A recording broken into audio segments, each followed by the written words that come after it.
한미일 3국 6자회담 수석대표 회담이 미국 워싱턴에서 열렸습니다. 수석대표들은 북한이 핵실험을 강행할 경우 상응하는 대가를 치를 것이라고 경고했습니다. 이런 가운데 미국의 한반도 전문가들은 현재로서는 북한의 핵실험이 기정사실화되기보다는 미국이나 우리나라에 대한 압박으로 봐야 한다는 의견을 내놨습니다. 네, 국제부 안소영 기자 나와 있습니다. 어서 오십시오. 안녕하십니까. 예, 한미일 3국 6자회담 대표들이 만났는데 북한에 대해서 강한 경고를 했군요. 네, 오늘 새벽 워싱턴에서 한미일 6자회담 수석 대표들이 이 북한의 최근 도발 움직임에 대한 공동 대응 방안을 논의했습니다. 네.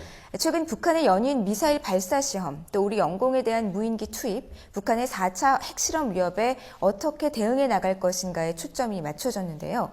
특히 최근 북한이 거론한 새로운 형태의 핵실험을 북한이 실제로 강행하면 유엔 안보리와 함께 강력한 제재를 가하겠다는 입장을 분명히 했습니다.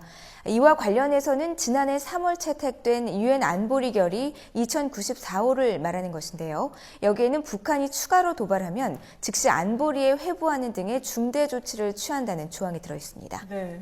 우리 측 대표로 참석한 황준국 신임 외교부 한반도 평화교섭본부장도 이 북한의 도발 행위에 대해서 강력하게 규탄하겠다라고 말을 했다면서요? 네, 맞습니다.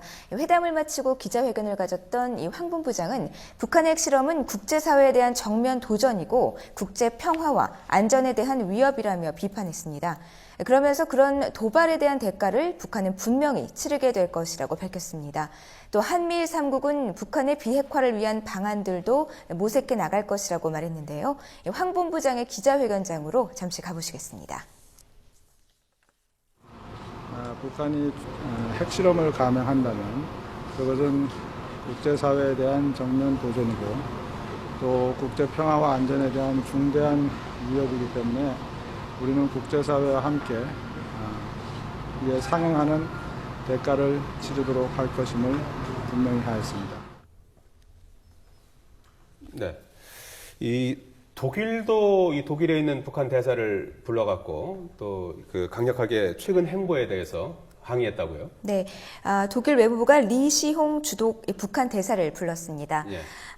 최근 이 북한의 핵실험 방침 발표에 항의하고 핵실험을 하면 강력한 국제사회의 대응이 있을 것이다라고 이렇게 말을 했는데요. 그러면서 북한 정부는 이 국제사회의 긴장을 완화하고 핵 문제를 해결하기 위한 대화를 재개하라고도 요청했습니다. 예.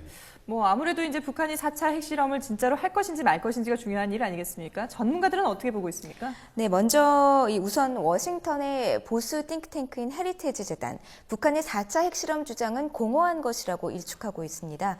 네. 지난해에도 북한은 정밀 핵타격으로 워싱턴을 불바다로 만들겠다고 위협한 적이 있다면서 이것도 전술적 위장이라고 주장을 했는데요. 하지만 지난 미 대선 캠프에서 한반도 정책팀장을 맡았던 프랭크 자누지 맨스필드 재단 사무총장은 북한의 4차 핵실험이 가능하다고 말했습니다. 과거 북한은 여러 차례 위협 신호를 보내고 실제로 후속 조치를 취했는데 지금이 바로 지금 이 상황이 핵실험의 전조라는 겁니다. 현재로서는 북한이 핵실험을 예고했다기보다는 미국이나 우리 정부를 상대로 압박 전술을 구사하는 단계로 봐야 한다는 의견이 설득력을 얻고 있습니다. 이런 가운데 핵실험이 현실화되면 어떤 실험을 할지에 관한 의견도 나왔는데요. 먼저 플루토늄이 아닌 고농축 우라늄을 이용할 것이라는 것이 지배적입니다. 또 20킬로톤에 이르는 증폭 핵 분열탄을 이용해서 상당한 폭발력을 보일 것이라는 주장도 있습니다. 북한 붕괴론을 주장해온 브루스 베넷 미국 랜드 연구소 연구원이 밝힌 내용인데요.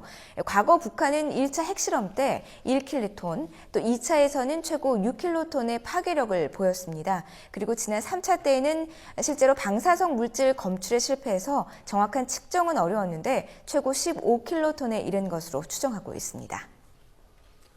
네, 워싱턴에서 열린 6자회담 수석대표 회담 소식 국제부 안소영 기자와 함께 알아봤습니다. 수고하셨습니다.